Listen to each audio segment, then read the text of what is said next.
से ना रुके हम, मर्जी से चले हम, बादल सा गरजे हम, सावन सा बरसे हम, सूरज सा चमके हम, स्कूल चले हम, स्कूल चले हम। गुड मॉर्निंग नाइन्थ के बच्चों, कैसे हो? तो हम सीधे कंटिन्यू करेंगे विदाउट वेस्टिंग आवर टाइम। तो आज हम पढ़ेंगे इकोनॉमी एंड सोसाइटी। किसके बारे में कल हमने पढ़ा था? सोशलिज्म के बारे में, ठीक है, समझा गई। तो आज हम पढ़ेंगे इकोनॉमी एंड सोसाइटी, ठीक है। हाँ, तो कंटिन्यू करेंगे। परमानेंट इंडस्ट्रियल एरियाज वेयर, जो परमानेंट इंडस्ट्री के एरिया थे वो कौन से थे? वो थे आपके मॉस्को वाला था और सत पेटर्सबर्ग जो है और मॉस्को था, ये परमानेंट इंडस्ट्रियल एरिया था उस दौर का, ठीक है। क्राफ्ट्समैन वर आल्सो प्रेजेंट, जो क्राफ्ट्समैन थे, हुनरमंद थे, क्राफ्ट्समैन, वो भी क्या थे? मौजूद थे। 1890s मतलब 1890 के मतलब दौर में मैनी फैक्ट्रीज वर सेटअप, बहुत सारी फैक्ट्रियां जो थी वो बनाई गई थी, नए सिरे से तैयार की गई थी, ठीक है। फॉरेन इन्वेस्टमेंट इंक्रीज, जो फॉरेन इन्वेस्टमेंट था, बाहर से जो लोग इन्वेस्ट करते थे वो क्या था, उसमें बढ़ोतरी हुई थी। रेलवे नेटवर्क वाज एक्सटेंडिंग, जो रेलवे का नेटवर्क था उसमें भी काफ़ी सुधार हुआ था, उसमें भी काफ़ी बढ़ोतरी हुई थी, ठीक है।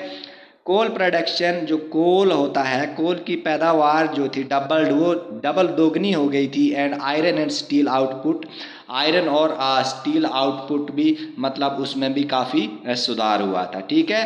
तो इसको हम क्या कहें? इंडस्ट्रीज इन पॉकेट, इस दौर को, ठीक है।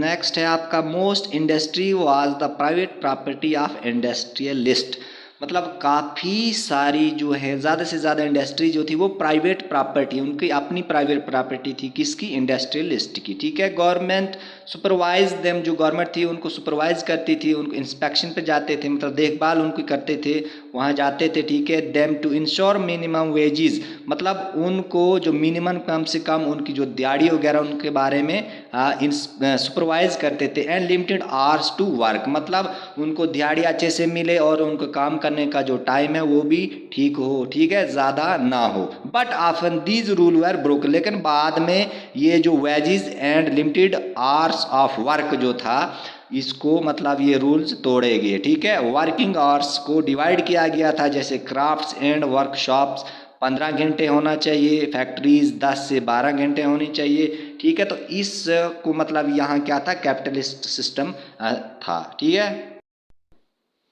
नेक्स्ट है आपका डिवीजन ऑफ लेबर, मतलब जो दिहाड़ीदार थे, लेबर मजदूर लोग थे, उनको डिवाइड किया गया था, ठीक है, तकसीम किया गया था, ठीक है। सॉरी, वर्कर्स वर ए डिवाइडेड सोशल ग्रुप, मतलब वर्कर जो थे, मजदूर लोग, तो उनको डिवाइड किया गया था, ठीक है। Some of them from villages and other from city, उनमें से जो मजदूर लोग थे कुछ जो थे गाँव से थे और कुछ जो शहरों से। डिवाइडेड बाय स्किल, उनको स्किल के तौर पे, हुनर के तौर पे डिवाइड किया गया था। एग्जाम्पल के तौर पर हम देखेंगे मेटल वर्कर्स, जो मेटल वर्कर्स थे वो कौन से थे? अरिस्टोक्रेट्स थे अमंग अदर वर्कर्स, ठीक है। अरिस्टोक्रेट्स थे मेटल वर्क, उनको डिवाइड किया था स्किल के तौर पे। नेक्स्ट है women comprised of 31% of the factory labour force, मतलब फैक्ट्री में जो औरतें काम करती थी उनकी परसेंटेज कितनी थी? 31% थी। But paid less than main, लेकिन औरतों को मर्दों से कम पे दी जाती, दिहाड़ी कम दी जाती थी, ठीक है। नेक्स्ट है आपका divisions among workers can be seen in dress and manners too, मतलब यहाँ हद तक उनकी डिवीजन कर दी गई थी कि उनको ड्रेस भी, वर्दी वगैरह, यूनिफॉर्म दी गई थी, ठीक है। तो नेक्स्ट है role of workers association, workers ने एक अपना ग्रुप बनाया हुआ था, अपने अपने ग्रुप बनाए थे, एसोसिएशन बनाई हुई थी, ठीक है। तो पॉइंट देखिए, workers formed association to help members in time of unemployment, unemployment means बेरोजगारी के समय में वो एसोसिएशन क्या करती थी? वो मदद करती थी उन लोगों की, वर्कर्स की हेल्प करती थी, ठीक है।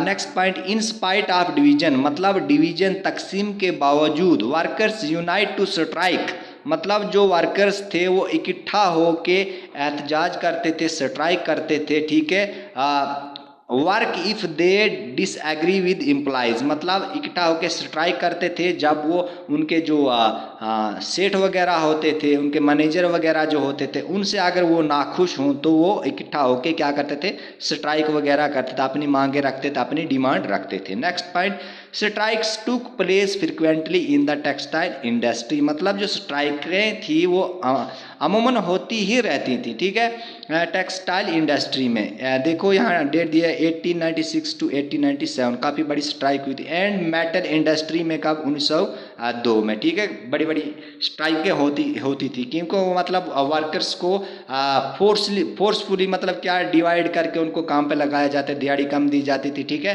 और उनसे ज़्यादा काम लिया जाता था।